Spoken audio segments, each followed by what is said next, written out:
Noite.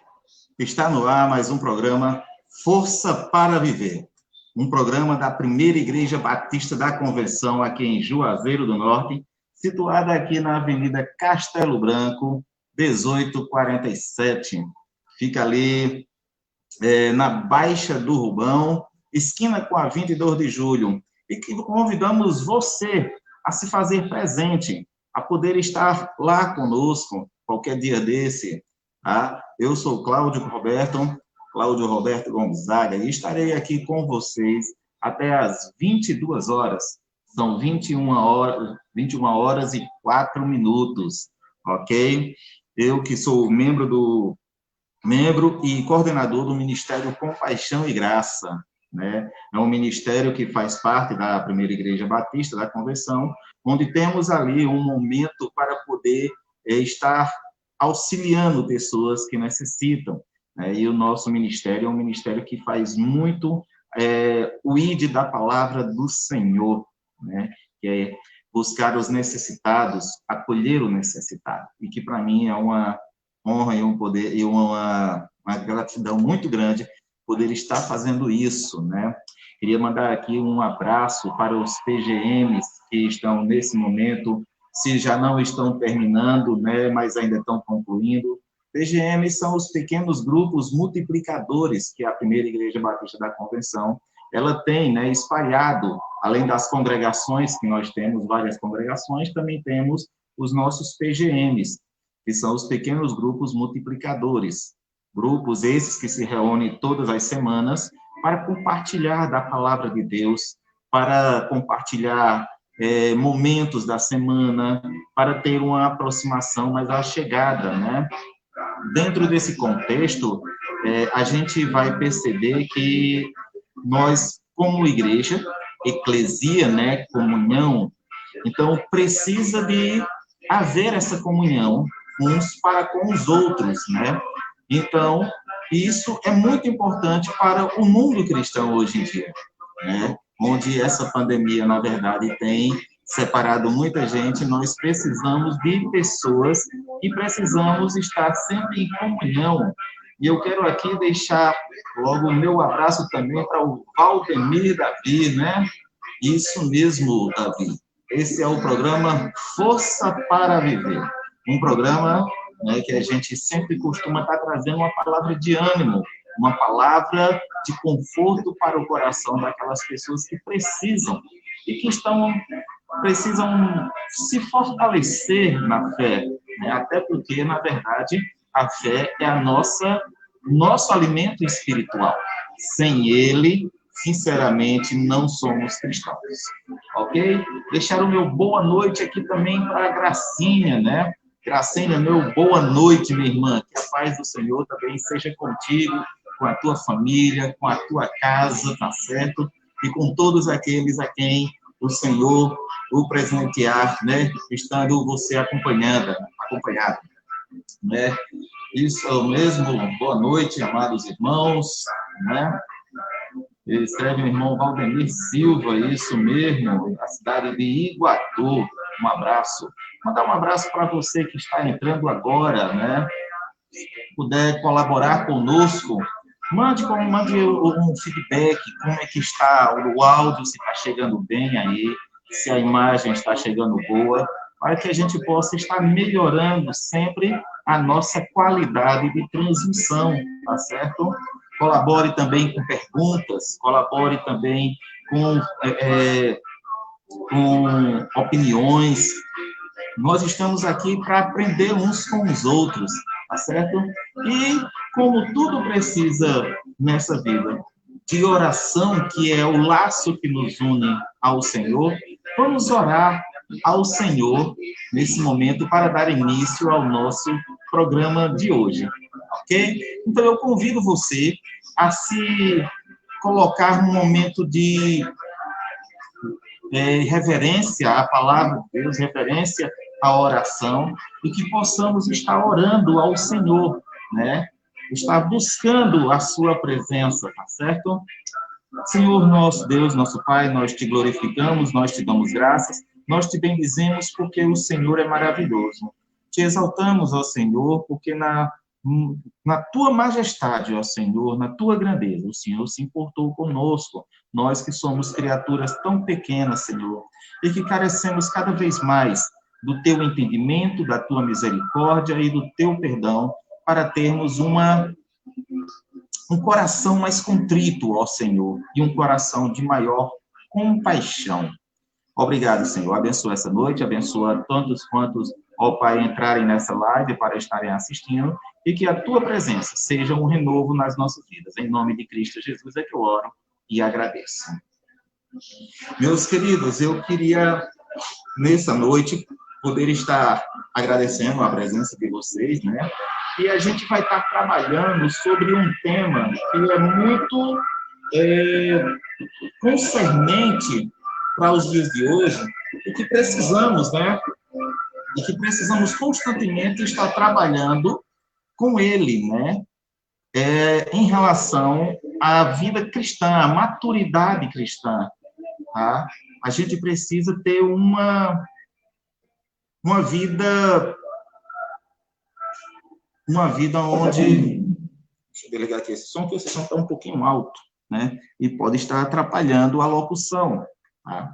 Então, meus queridos, eu queria estar trabalhando com vocês um tema que nos arremete a um tipo de vida que muitas das vezes não percebemos, mas estamos deixando de lado, tá? Eu queria trabalhar com vocês hoje o tema do evangelho maltrapilho, certo? Essa linha de raciocínio do evangelho, o evangelho maltrapilho, veio baseado num livro que eu li, tá? Um livro muito bom, que eu recomendo a você. Eu recomendo a você ler esse livro. É um livro onde o escritor era um padre, e ele, no tempo, enquanto estava servindo ao celibatário, ao seu pastoreio, né, como padre, ele se apaixonou por uma garota, né? E depois de um certo tempo veio a separação. E houve muitas coisas, mas ele viu a graça do Senhor. Esse livro, na verdade, trouxe um renovo à vida dele. Esse livro é praticamente como, quando eu vi a história desse livro, eu comparei muito a minha pessoa, né? Em meados dos anos 2003, mais ou menos, eu tinha uma amiga de trabalho que a gente era muito próximo e tudo, e no meio da conversa ela me deu um livro que eu achei muito interessante, aquele livro, e às vezes nós precisamos dessa cultura cristã que nos mostra o valor humano que nós temos e que nós somos. E ela me deu um livro muito bom. Se você não leu ainda, também eu recomendo você a ler. Se chama O Monge e o Executivo. Conta a história de um homem também muito rico, mas que, na verdade, só encontrou paz quando ele vai para um mosteiro, né? E, ao contrário do que muitos esperam que ele seja ali contemplado com regalias, na verdade, a coisa acontece bem diferente. O contexto da história é bem diferente. E, cara, eu vou dizer uma coisa para ti. É muito interessante você ler esses dois livros. O Evangelho Maltrapilho, que eu recomendo, que é o que a gente vai podendo estar abordando nesta noite, e esse O Monge e o Executivo, tá? Então, foi um dos livros que mudou a minha visão espiritual, né? Foi um livro onde você começa a desabrochar caminhos que até então você não percebia, você não via, mas que estava ali à sua frente. Não que a Bíblia não seja o nosso padrão, a nossa régua, né? O nosso real motivo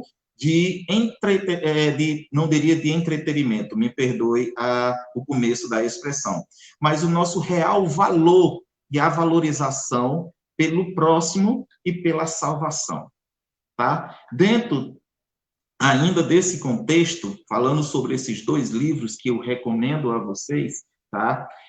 O Evangelho Maltrapilho, eu queria trazer dois tipos de visões a respeito desse contexto, a respeito dessa fala. né? Veja que a exposição do tema nos arremete a já um clima bem diferenciado do que nós não esperamos escutar. Olá, boa noite, Adriana. Que a paz do Senhor seja contigo e tua família, né? Muito obrigado pela sua presença. Adriana, que faz parte ali do nosso grupo, né, do PSF 039, ela, que é uma agente de saúde, nos ajuda bastante, ajuda muita gente ali no bairro João Cabral. Falar nisso, aproveitar e mandar um abraço também para os agentes de saúde ali, o pessoal do CC, tá certo? Doutora Chiara, o Januário, o Leonardo, a Dávila, né, a Graça, é porque são tanta gente para a gente decorar, né? A Grandona também é outra pessoa ilustre, gente muito boa, tá? Tem também a Carlene de Assis, ok? Então, são pessoas, assim, que faz parte do nosso meio, são pessoas abençoadas, ok? Então, meus queridos, quando a gente fala sobre o evangelho maltrapilho, o que vem na cabeça de você, o que vem da sua cabeça, na verdade, falar sobre um evangelho do qual é rico, mas que é tratado de uma maneira maltrapilha. O que vem na sua cabeça? O que passa pela sua cabeça quando alguém fala sobre o evangelho maltrapilho?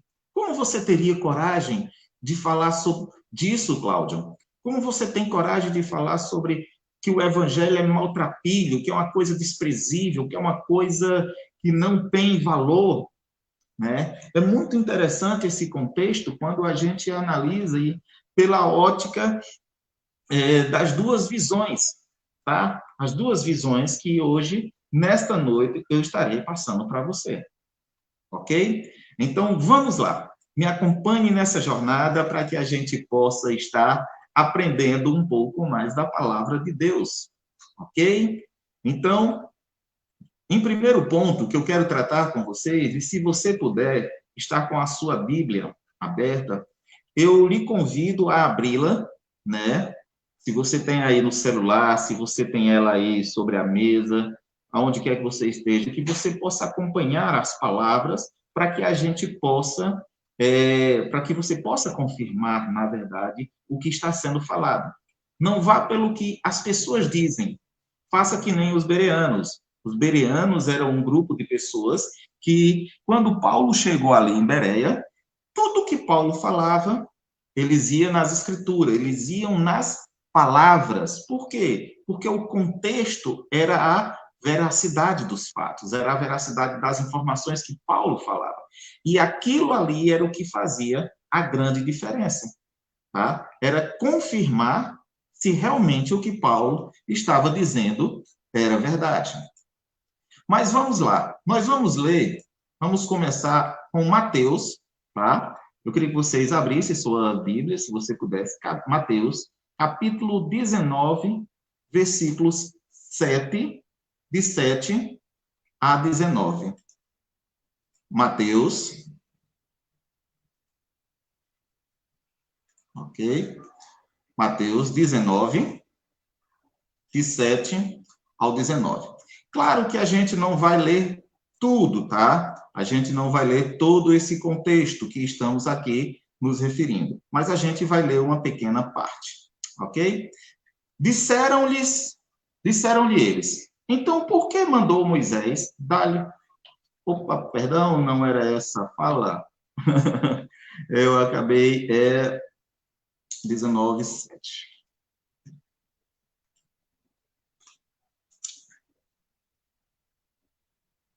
19 de 1 a 10, perdão, gente. Eu acabei trocando aqui as informações. Mateus 19, de 1 a 10. Ok?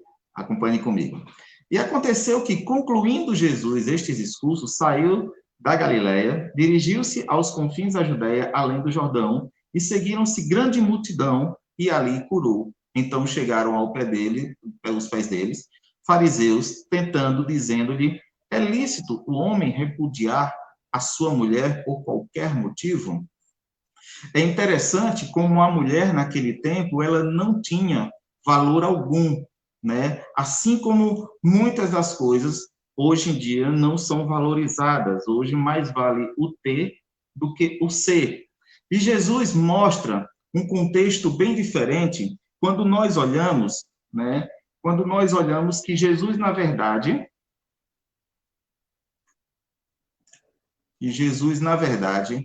ele... Só um minutinho.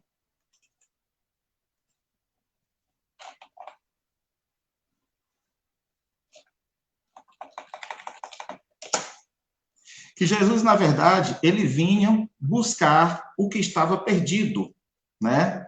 Então, vejam a situação como se encontrava. Veio o filho do homem comendo e bebendo, e dizem, eis aí um homem comilão e beberrão, amigo de publicanos e pecadores. Mas a sabedoria é justificada por seus filhos. É interessante quando nós analisamos o fato aqui, né? O que está acontecendo aqui em meio a esse contexto é que Jesus, João, na verdade, acabara de ter sido preso, né? E ele ainda vendo todos os sacrifícios, todas as coisas os milagres que Jesus estava fazendo, as palavras que Jesus estava falando, na verdade, curando cegos, né? Coxos andavam, leprosos eram limpos, os surdos ouviam, os mortos eram ressuscitados, e os pobres anunciavam os evangelhos de uma maneira com muito amor, porque se apegaram com muito amor. É aquela velha questão, a quem muito é dado, muito é cobrado, né? E quem mais deve é quem mais é grato, né? A quem muito é dado, muito é cobrado. E a quem mais deve, mais é grato quando é perdoado. E por incrível que pareça, essas pessoas acolheram o evangelho de uma maneira tal em que Jesus andava com ela, com pecadores, né? Andava com pessoas que estavam perdidas, pessoas que estavam sem nenhuma esperança de vida. Eram prostitutas que se convertiam, eram salteadores que se convertiam, eram pessoas que eram desprezadas pela sociedade, né? Então, vendo isso, João, após ser preso, ele manda alguém perguntar.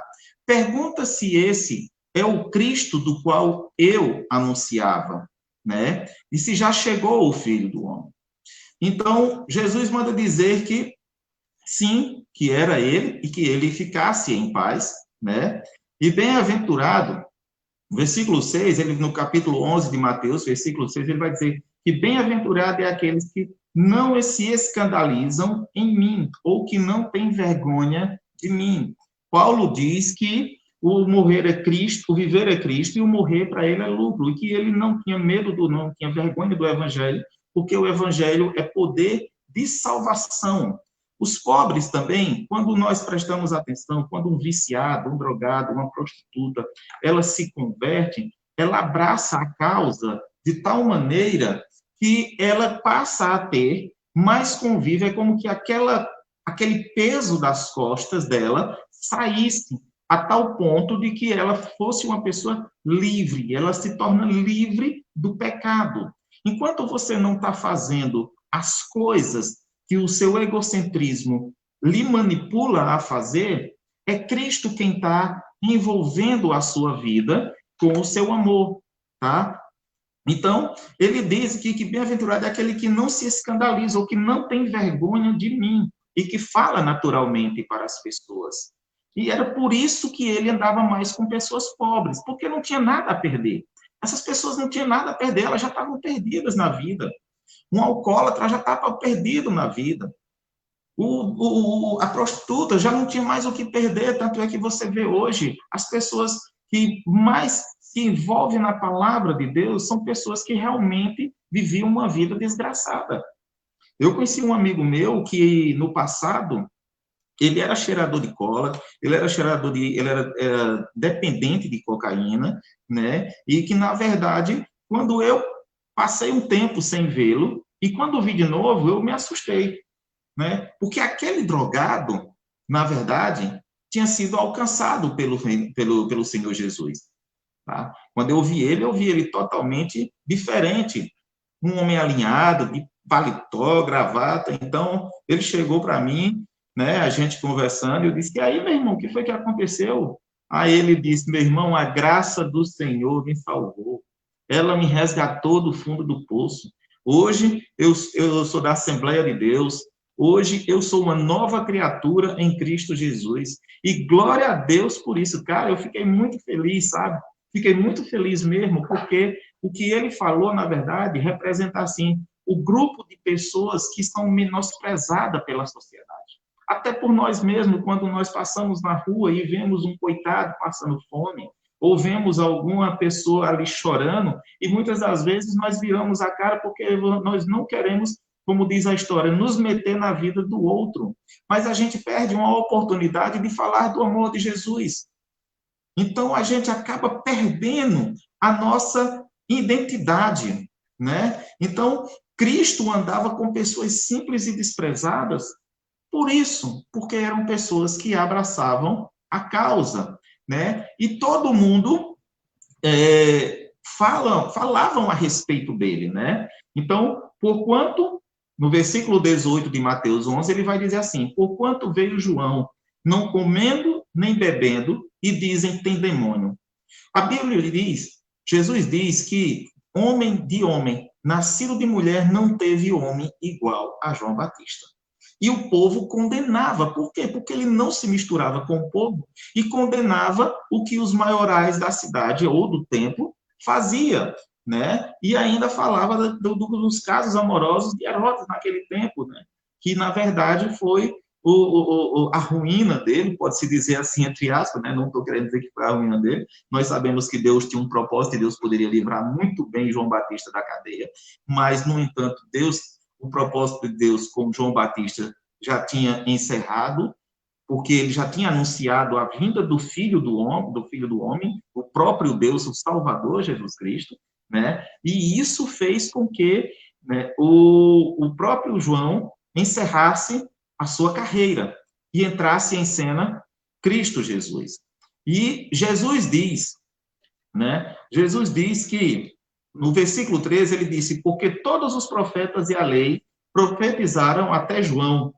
E, se quereis dar crédito, é este o Elias que havia de vir. Quem tem ouvidos para ouvir, ouça, mas a quem assemelharei essa geração? É semelhante aos meninos que se assentam nas praças e clamam aos seus companheiros e dizem, tocamos os flautas e não dançaste, cantamos as lamentações e não chorastes. Porquanto veio João, não comendo nem bebendo, e dizem, tem demônio. Vejam só, eles fazem de tudo para poder tirar a sua atenção. Aí chega alguém, né? Hoje, só o que nós temos hoje é entretenimento, né? Entretenimento gospel, entretenimento secular, entretenimento de todos os tipos. É Netflix, é Prime Video, é WhatsApp, Facebook, Instagram e tal, e todos esses mecanismos de redes sociais que se dispersam. Quando vem uma pessoa falar do reino de Deus, essa pessoa tem demônio. Essa pessoa é endemoniada. É assim que eles querem dizer. Então, veio o Filho do Homem, veio o Filho de Deus, no caso, né, comendo e bebendo, e dizem, eis aí um comilão e beberrão, amigo dos publicanos e pecadores. Mas a sabedoria é justificada por seus filhos. Por que a sabedoria é justificada por seus filhos? Porque eles compreenderam. Né? São pessoas que compreenderam o real sentido do que é ser cristão e entenderam também o poder da salvação, que é outra coisa maravilhosa, que muitas das vezes e que tem esquecido nos dias de hoje. A pergunta que se fica é, será que você está preparado para pregar para um homossexual? Ou você, quando estiver no culto, um homossexual, um travesti, um transex, seja lá o gênero que for, né, entrar na sua igreja? Será que a sua igreja está preparada? Será que essas pessoas, o pedinte, aquela pessoa que chega sem tomar banho, com roupas de mendigo ali e tudo, aquela pessoa que não jantou, não almoçou, está com as feições toda desanimada porque sua vida não está boa, ele não tomou banho, os cabelos estão assanhados e ele quer ouvir a palavra de Deus. A sua igreja está preparada para isso nos dias de hoje? Era com esse tipo de pessoa que Jesus andava.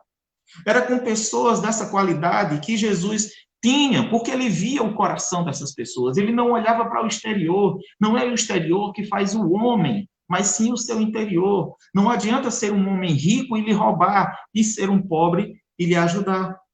Tá? Jesus via o coração do homem. Então, vejam o que acontece quando ele vê Zaqueu. Zaqueu, pequenininho, um anão, um carinha de 1,60 m, talvez 1,50 m mais ou menos, ele era um anão, né? Então, um anão, e que ele não podia estar no meio da multidão. Então, o que é que acontece? Ele vai e sobe numa árvore. Já pensou o anãozinho subindo lá na árvore, um monte de gente aqui ao redor, né? A gente tira pelos candidatos quando estão rodeados por vários tipos de pessoas e tudo. Está lá Zaqueu. Zaqueu vai, sobe em cima da árvore, né? E, de repente, o que é que acontece? Quem chamou ele? Quem viu ele? Foi Zaqueu que gritou? Não. Quem viu, na verdade, foi Jesus. Jesus viu o coração daquele homem, viu a necessidade daquele judeu que precisava ser transformado. Ele viu você que está me escutando agora, ele olha para você, mas ele viu também o desejo daquele homem mudar de vida. Veja que quando Zaqueu sobe em cima da árvore, é Jesus quem olha para cima e diz: Zaqueu, desce que hoje eu quero estar contigo na tua casa. Hoje eu quero comer na tua casa. Hoje eu quero fazer um banquete na tua casa. E você sabe o que significa banquete ou jantar ou chamar à mesa para o povo do Oriente Médio? Significa você abrir sua casa, abrir o seu íntimo, dar confiança, abraçar ou trazer para si alguém que você tem respeito. É assim que no Oriente Médio eles tratam as pessoas. E você não pode destratar. Mas veja como é interessante, não foi Zaqueu que chamou Jesus, foi Jesus que chamou Zaqueu, né? Às vezes a gente não para analisar as coisas, mas veja as coisas como é. Foi Jesus quem tocou o coração de Zaqueu. Tá certo? Mas antes, Jesus viu no coração de Zaqueu a necessidade da conversão. Viu nele um coração disposto a obedecer. Por que eu estou dizendo isso? Pronto. Então vamos lá. Vamos ver o que diz, o que diz a palavra de Deus lá em Lucas, capítulo 19, no versículo 8, né? Vamos ver o versículo 7, né? E vendo tudo isto, no versículo 5. E quando Jesus chegou àquele lugar, olhando para cima, viu e disse-lhe: Zaqueu, desce depressa, porque hoje me convém pousar em tua casa, ou estar contigo na tua casa, ou fazer uma refeição na tua casa, ou eu quero fazer-lhe uma visita. Zaqueu, o que acontece? Veja o que diz o versículo 6. E apressando-se, desceu. Cara, imagina a carreira daquele pivetezinho descendo lá de cima, descendo ali, eu imagino a carreira, né? Feito um gato, desceu ligeirinho, né? E recebeu-o alegremente. É a mesma coisa de você receber o presidente na sua casa. Né? Para alguns não vai gostar do que eu estou dizendo, porque não gosta do presidente. Mas é a mesma coisa de você receber uma pessoa importante que você admira. Alguém que você realmente tem aquele desejo de ter e que você jamais imaginou que estaria na sua casa. É o que acontece com Zaqueu.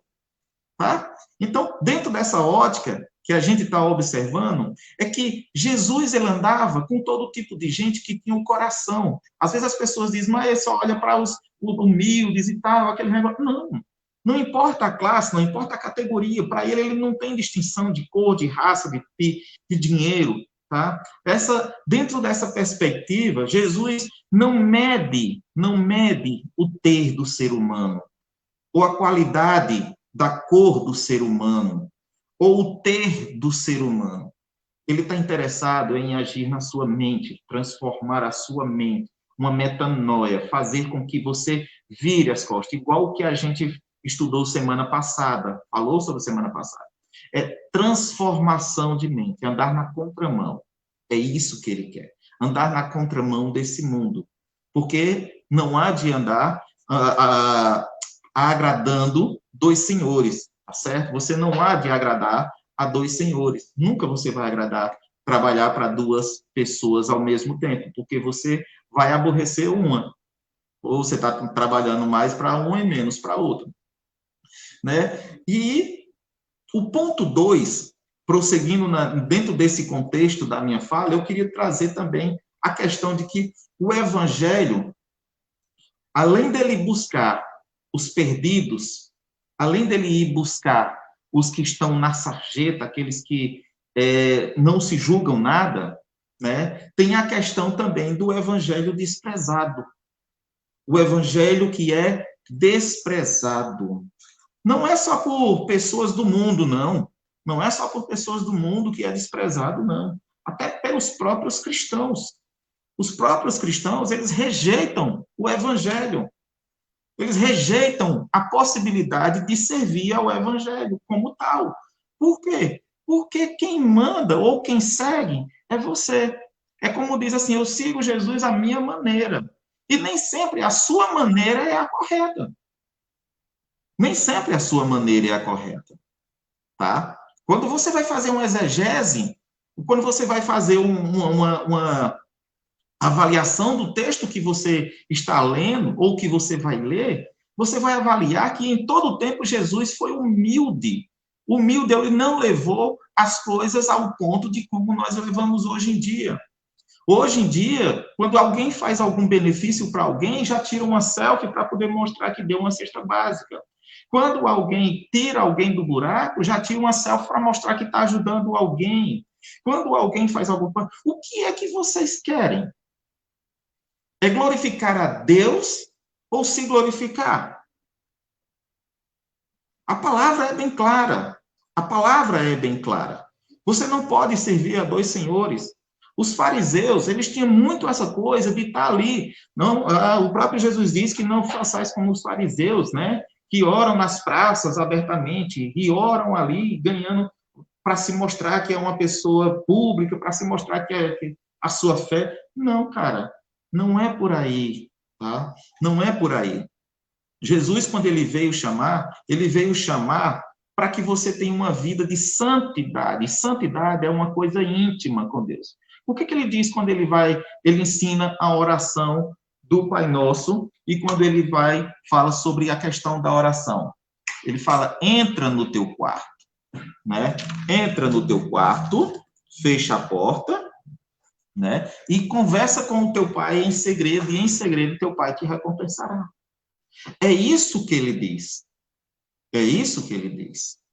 Em Provérbios 17, 24, ele diz que no rosto do sábio se vê a sabedoria, mas os olhos dos loucos, estão nas extremidades da terra. Quer dizer, não tem vazio, não tem nenhuma visão. Os loucos acham que estão fazendo uma coisa certa, por quê? Porque eles estão fazendo porque querem se exaltar. Né? Eles querem se exaltar, eles não querem seguir o evangelho. Pelo contrário. Vejam o que diz o capítulo 6 de Mateus, né, versículo 1. Guardai-vos de exercer a vossa justiça diante dos homens, com o fim de serdes vistos por eles. De outra sorte, não tereis galardão junto ao Pai Celeste. Gente, se a gente não tiver uma metanoia na nossa mente, se a gente não mudar a nossa consciência, a nossa percepção de vida cristã, o evangelho vai continuar sempre sendo o evangelho maltrapilho. Ele nunca vai sair da sua mesinha oratória ali, onde se antigamente colocava como era chamado, né?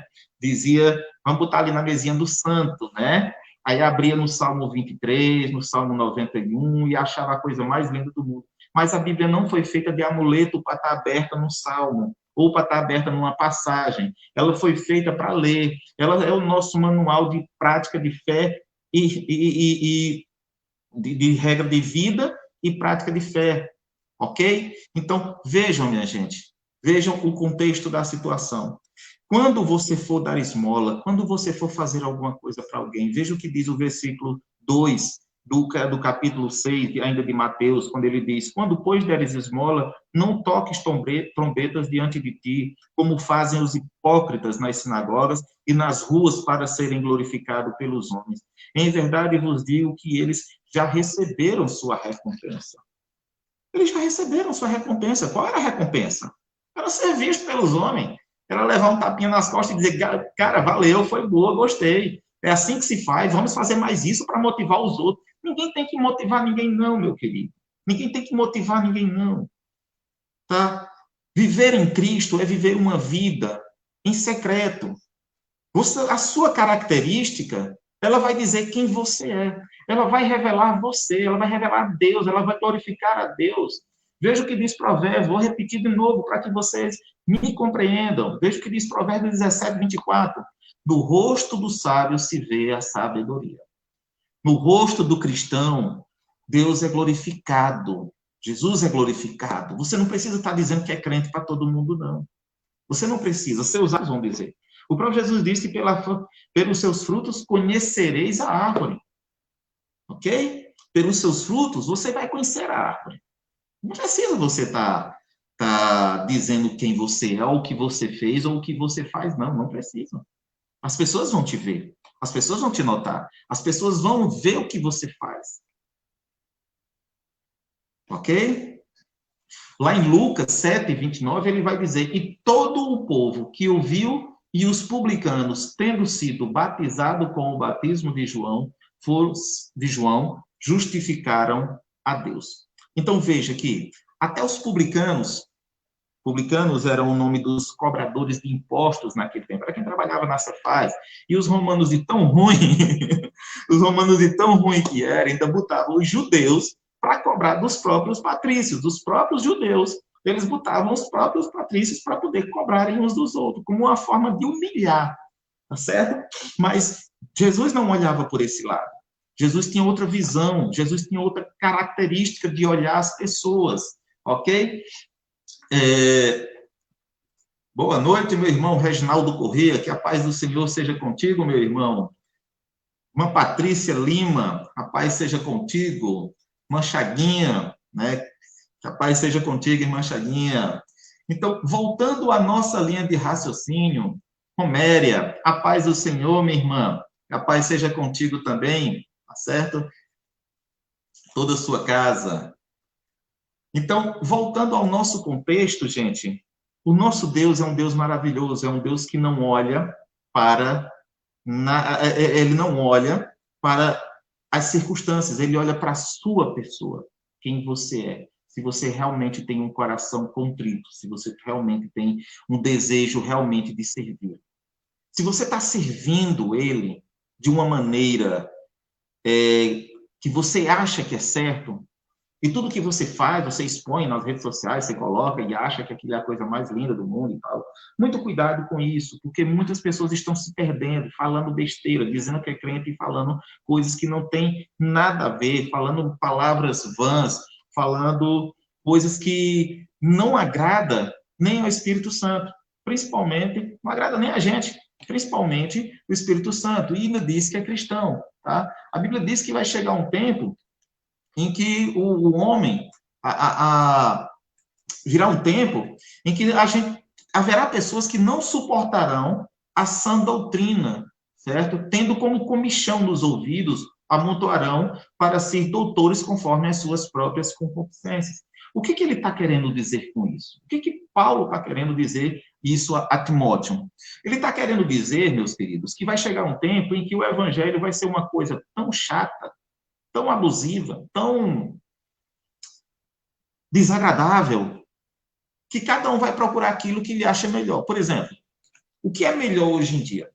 É servir a Deus fazendo votos de santidade, votos de castidade, votos de renúncia da carne, votos de amar o próximo, ou não olhar o próximo como que ele fosse um objeto, ou é bom você estar num lugar, numa igreja, onde diz: antes a minha vida era de fracasso, mas hoje eu tenho um carro, tenho um apartamento, você vai ser abençoado, você vai ser agradecido, você vai ter muito dinheiro, e por aí vai. E por aí vai, prosperidade por cima de prosperidade, por cima de prosperidade, por cima de prosperidade.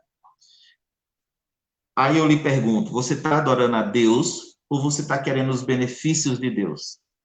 Você quer barganhar com Deus? É isso que você quer? Eu vou lhe ser sincero, você não vai conseguir nada com isso. Tá? Pelo contrário, você vai conseguir se afastar cada vez mais de Deus. Porque o nosso Deus não é um Deus de barganha. Nosso Deus não é um Deus que coloca você em um pedestal. A palavra de Deus diz que aquele que quer ser grande, que seja pequeno. O que quiser ser o primeiro, que seja o último. Ele tá chamando pessoas humildes, pessoas que realmente têm um coração aquebrantado, que querem servir, que querem andar segundo as palavras dos seus ensinamentos. Ele quer uma pessoa com o coração transformado. É isso que ele quer. Veja o que diz lá em Mateus 15, 9. Perdão. Mas em vão me adora, ensinando doutrinas que são preceitos de homens. Prestem muita atenção. Por isso que a palavra de Deus é a nossa regra de prática e fé, é a nossa régua. Por isso, meus queridos, vá na palavra de Deus, busque o evangelho, busque a palavra de Deus. Não fique escutando o que um aqui e outro ali diz. Não vão por aí. Escutem a palavra de Deus. E quando você for orar, tá? Quando você for orar, não pense só em você, não. Não pense só em você. Pense nos outros. A maioria das pessoas oram e não consegue o que quer, como o próprio Jesus diz, não consegue o que quer, porque eles pensam, né? Eles pensam só em si próprio. Oremos pelos nossos irmãos, oremos pelos ministros da palavra, oremos pelos missionários que estão aí no meio do mundo, que estão, como é que eu posso dizer, nas entranhas dessa terra para levar o evangelho. Ore pelas essas pessoas, ore pelo seu vizinho da direita, pelo seu vizinho da esquerda, pelo vizinho de trás ou da frente, porque você vai ter bênção. Se essas pessoas forem abençoadas, você vai ser abençoado. Ore pelo aquele seu colega de trabalho que tem inveja de você. Ore por aqueles a quem você vê na rua e às vezes não pode ajudar. Peça a Deus discernimento, né, de como tratar as pessoas com compaixão, que é o nosso terceiro ponto que vamos trazer agora, tá certo? É o terceiro ponto agora, né? O evangelho que acolhe os que buscam em espírito, em verdade. Veja, esse é o terceiro ponto do evangelho.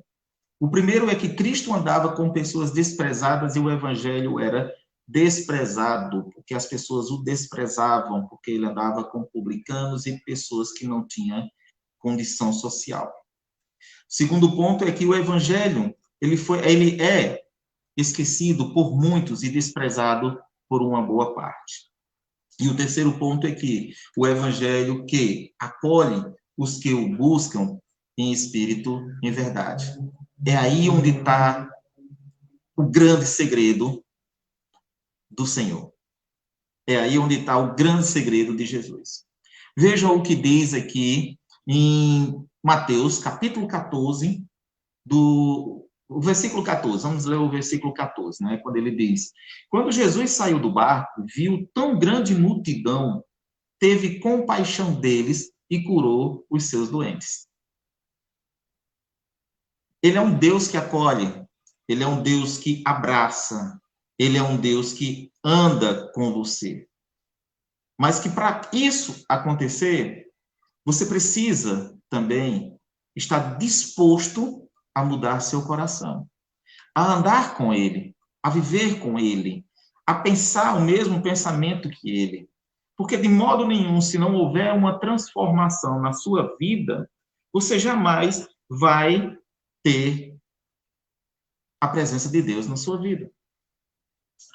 Veja o que diz Mateus capítulo 6, versículo 19. Não acumuleis para vós outros tesouros sobre a terra, onde a traça e a ferrugem corroem, e onde ladrões escavam e roubam.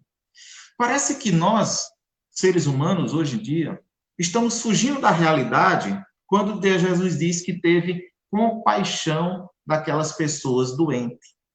Nós estamos mais acostumados ou com o desejo maior de acumular coisas nos dias de hoje, porque cada propaganda é um me compre daqui, me chame dacular, me consuma aqui, me consuma acolá. É um consumismo só. E estamos totalmente contrário ao ter compaixão das outras pessoas, ao não se doar para as outras pessoas, né? No versículo, no Mateus ainda, 9:35, ele vai dizer o seguinte: Jesus ia passando por todas as cidades e povoados, ensinando nas sinagogas, pregando as boas novas do reino e curando todas as enfermidades e doenças. Ao ver as multidões, teve compaixão delas,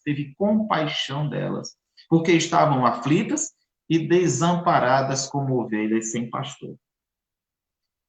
Gente, hoje o evangelho cresceu. Hoje o evangelho tem em todo lugar. Aí, isso é bom? É bom o evangelho estar em todos os lugares. Mas tem um risco grande.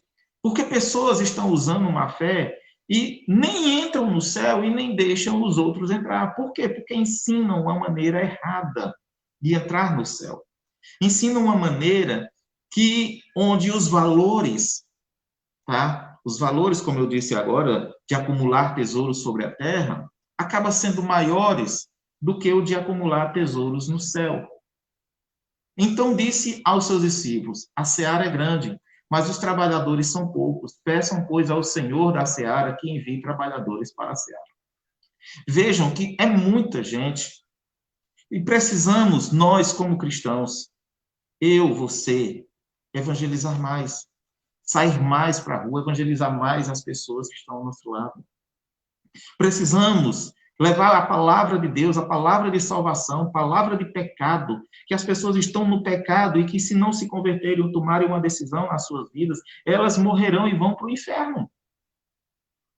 Não adianta dizer eu aceitei Jesus desde pequeno e se continua vivendo uma vida de pecado. Não é por aí. Ah, porque eu sou uma pessoa boazinha. Sim, isso não vai garantir você o pecado, não é pelas obras. Não é pelas obras. Ok? É pelo que você é. Obras não vão te salvar.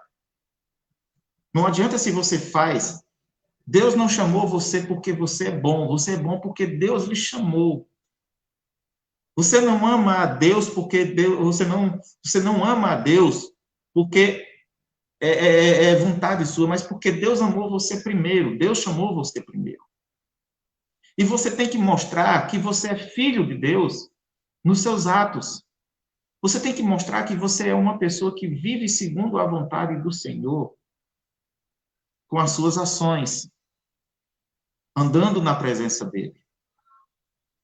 Por isso, meus queridos, busquem o Senhor enquanto é tempo. Busquem o Senhor enquanto é tempo. Ainda em Mateus, ele vai dizer no capítulo 15, 32, que Jesus, chamando a seus discípulos, disse: tenho compaixão da multidão, porque já está comigo há 3 dias e não tenho o que comer. E não quero despedi-la em jejum, para que não desfaleça no caminho. Veja que até nas coisas básicas, Jesus se preocupa com você. Jesus tem o desejo de cuidar de você até nas coisas básicas. Mas para que isso aconteça, você tem que mudar a sua vida. Seja você cristão, que se diz cristão, seja você católico, seja você qual a religião ou qual a entidade que você serve, se você não mudar a sua vida, Cristo não vai poder agir da maneira como ele quer. Enquanto você estiver podendo nadar, se bater sobre as águas e não afundar, e realmente entender que precisa de uma pessoa, de um salva-vidas, de uma pessoa que lhe apoie e que supra suas necessidades, não é suprir suas necessidades com bens materiais ou com isso, com aquilo, não. É suprir suas necessidades espirituais. Enquanto você não entender que só a humildade, que só um coração contrito, só um coração de amor vai levar você à salvação, você vai continuar eternamente na perdição. Infelizmente. Então, meus queridos, Cristo nos chama para uma vida nova. Cristo nos chama para sermos nova criatura. O evangelho tem sido esquecido, deixado de lado, porque parece que nós não estamos mais querendo viver o evangelho, nós estamos querendo viver a nossa própria vida. Eva disse isso no paraíso quando conversou com a serpente. Eu quero ser igual a Deus, eu quero ter minha liberdade. O resultado disso somos nós, frutos pecadores, mortais, frutos de um pecado cometido lá atrás. As nossas decisões hoje têm consequências eternas. O que nós decidimos hoje, o que nós fazemos hoje, vai depender para a eternidade. Não olhe o que está ao seu lado, não olhe os problemas, olhe para Cristo. Cristo é o nosso alvo. Paulo diz, deixando as coisas para trás, sigo em frente para o alvo, que é Cristo Jesus. A paz do Senhor, minha irmã Lúcia Ferreira. Paz seja contigo, minha irmã. Paz, Senhor, meu irmão Luiz Felipe. Deus seja louvado, meu irmão. A paz seja contigo também. Ok? Então, meus queridos, para encerrarmos a nossa fala de hoje, nosso pequeno estudo de hoje, eu quero deixar para vocês, né? Eu quero deixar para vocês uma lição que eu tomei há 21 anos atrás. E vou lhe dizer uma coisa para vocês. Fui rebelde, andei por caminhos tortuosos, fiz o que não devia depois de um certo tempo. Passei praticamente 2 anos e meio afastado dos braços do Senhor, mas a sua misericórdia me trouxe de volta, porque meu coração tinha sede, apesar de estar no mundo. As pessoas não me viam como que eu era do mundo. Eu não estou me santificando, não quero me santificar, nem quero ser exemplo para ninguém. Mas o que eu quero dizer é que, se não fosse a graça do Senhor, se não fosse a misericórdia do Senhor na minha vida, hoje eu estaria no inferno. A graça salvadora, vivífica, a compaixão que ele teve por mim, foi me trazer de volta. Não importa o que você fez, não importa o seu passado, não importa o que você fez até hoje, não importa, tome uma decisão hoje. O dia é hoje, o momento é agora, o tempo é esse. Não deixe para amanhã, não deixe para mudar de vida amanhã. Amanhã, às vezes, as pessoas podem morrer, dormir, vai se deitar e acordar no inferno. Porque não tomou uma decisão antes. A palavra de Deus diz que só há um intermediador entre Deus e o homem, Cristo Jesus. E não há salvação em nenhum outro, só em Cristo Jesus. Todos os caminhos levam a Deus, levam. Todos os caminhos vão levar a Deus. Porque naquele dia do julgamento, uns vão para a condenação eterna e outros vão para a redenção. Não é que todos os caminhos levam para Deus, mas levam a Deus, para estar na presença dele. Então, o que eu lhe digo é, tome uma decisão. Se você fez alguma coisa de errado até hoje, mude. Mude o percurso, ande na contramão. Porque em nenhum outro lugar você vai encontrar a paz que só o Senhor Jesus prometeu. Ele mesmo vos disse, eu vos deixo a paz, a minha paz eu vos dou. Não a dou, não vos a dou como o mundo a dá. Então, não é uma paz passageira, não é uma paz momentânea, não é uma paz que você vai descarregar porque você não está com as contas pagas, mas é aquela paz de felicidade eterna, porque você vai estar num novo patamar de visão, porque sua mente está em Cristo. E quem está em Cristo é nova criatura, as coisas velhas já passaram, eis que tudo se fez novo e você se fez uma nova pessoa. Lá em João 1,12, ele vai dizer que a todos o quanto o aceitaram, deu-lhes o poder de se tornarem o quê? Isso mesmo. Filhos de Deus. Até agora você não é um filho de Deus se você não tomou a decisão por Cristo Jesus, ou se você vive andando fazendo besteira por aí. Se você anda fazendo as coisas como você acha que pode fazer, fugindo do evangelho. Tá? Então, a nossa vida, ela tem que estar pautada nos princípios do Senhor. E não se preocupe. Não se preocupe em dizer que você é crente ou alguma coisa em qualquer lugar que você chegar. É como um sinal. Você se lembra do sinal na testa de Caim? Dizem que Deus deu um sinal, né? Colocou um sinal em Caim. Ninguém sabe se foi na testa ou onde foi, né? Mas diz que a Bíblia diz que Deus colocou um sinal sobre Caim, para que ninguém o matasse. Do mesmo jeito, nós recebemos o sinal do Espírito Santo, onde, na verdade, nós somos rejeitados pelo mundo. Enquanto Caim não podia ser morto, nós estamos sendo mortos pelo Evangelho. Nós estamos matando a nossa criatura, o nosso eu. Nós estamos matando aquele nosso desejo humano. E se nós não matarmos o nosso desejo humano para viver uma nova realidade em Cristo Jesus, de maneira nenhuma você não se converteu ainda. Tá? Me desculpa dizer, mas é o Evangelho quem fala. Os evangelhos sinóticos falam a mesma coisa. Buscai o Senhor, arrependei-vos. É chegado o momento, é chegada a hora. E nesse momento, é chegada a hora da gente concluir a nossa fala. E eu quero agradecer pela sua presença, quero agradecer a você que permaneceu comigo até agora, que a paz do Senhor possa reinar em seu coração, possa fazer morada na sua casa e que todos os dias da sua vida Deus possa estar habitando no seu coração. Meus queridos, eu queria orar por você. Queria orar por você que assistiu essa live, queria orar por você que chegou e saiu, queria orar por aqueles que permaneceram, queria orar pela sua família que está nos assistindo agora nesse momento, ok?